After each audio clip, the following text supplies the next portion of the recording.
Hi friends, Jesus with us ಚಾನೆಲ್ಗೆ ನಿಮಗೆ ಮತ್ತೆ ಸ್ವಾಗತ. ದಯವಿಟ್ಟು ವಿಡಿಯೋವನ್ನು ಸ್ಕಿಪ್ ಮಾಡದೆ ಪೂರ್ತಿ ನೋಡಿ ದೇವರ ವಾಕ್ಯವನ್ನು ಸಂಪೂರ್ಣ ತಿಳಿಯುವಿರಿ. ನೀವು ಫಸ್ಟ್ ಟೈಮ್ ನಮ್ಮ ಚಾನೆಲ್ಗೆ ಬಂದಿದ್ದಾರೆ, ದಯವಿಟ್ಟು ಸಬ್ಸ್ಕ್ರೈಬ್ ಮಾಡಿ. ವಿಡಿಯೋವನ್ನು ಲೈಕ್ ಮಾಡಿ, ವಿಡಿಯೋವನ್ನು ನಿಮ್ಮ ಸ್ನೇಹಿತರಿಗೆ ಶೇರ್ ಮಾಡಿ.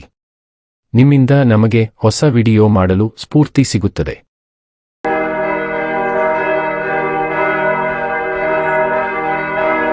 ಕೀರ್ತನೆಗಳು ಅಧ್ಯಾಯ 3. ಶತ್ರುಬಾಧಿತನಾದ ದೇವಭಕ್ತನ ಉದಯಗೀತ, ದಾವೀದನ ಕೀರ್ತನೆ.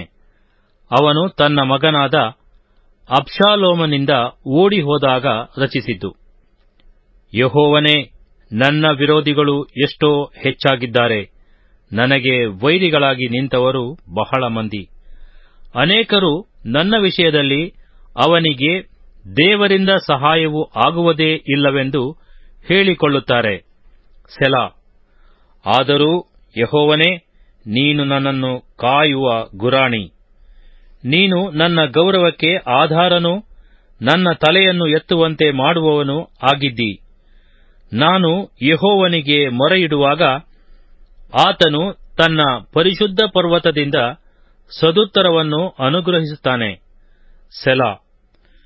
ಯೆಹೋವನು ನನ್ನನ್ನು ಕಾಪಾಡುವವನಾದ್ದರಿಂದ ನಾನು ಮಲಗಿಕೊಂಡು ನಿದ್ದೆ ಮಾಡಿ ಸುಖವಾಗಿ ಎಚ್ಚರಗೊಂಡೆನು.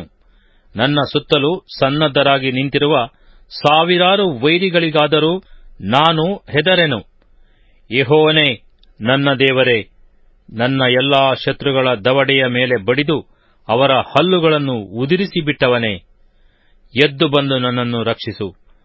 ರಕ್ಷಣೆಯು ಯೆಹೋವನಿಂದಲೇ ಉಂಟಾಗುವುದು. ಯೆಹೋವನೇ, ನಿನ್ನ ಆಶೀರ್ವಾದವು ನಿನ್ನ ಪ್ರಜೆಯ ಮೇಲೆ ಇರಲಿ. ಸೆಲಾ. ಕೀರ್ತನೆಗಳು ಅಧ್ಯಾಯ 4. ವಿಶ್ವಾಸಯುಕ್ತವಾದ ಅಸ್ತಮಾನ ಗೀತ ಪ್ರಧಾನ ಗಾಯಕನ ಕೀರ್ತ ಸಂಗ್ರಹದಿಂದ ತೆಗೆದದ್ದು. ತಂತಿ ವಾದ್ಯದೊಡನೆ ಹಾಡತಕ್ಕದ್ದು. ದಾವೀದನ ಕೀರ್ತನೆ.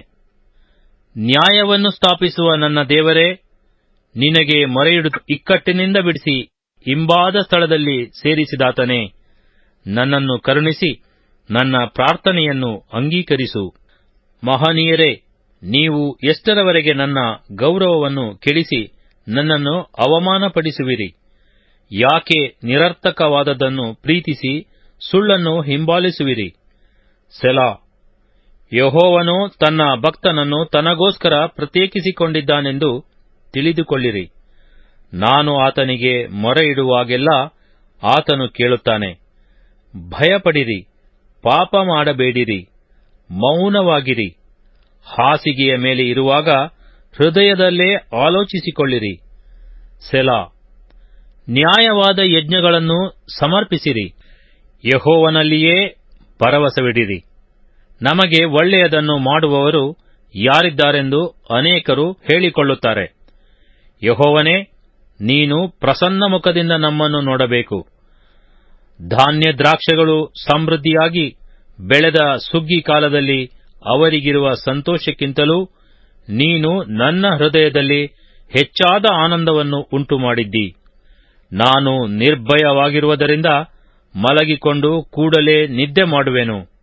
ಯಾಕಂದರೆ ಯೆಹೋವನೇ, ನಾನು ಯಾವ ಅಪಾಯವೂ ಇಲ್ಲದೆ ಸುರಕ್ಷಿತನಾಗಿರುವಂತೆ ನೀನು ಕಾಪಾಡುತ್ತೀ.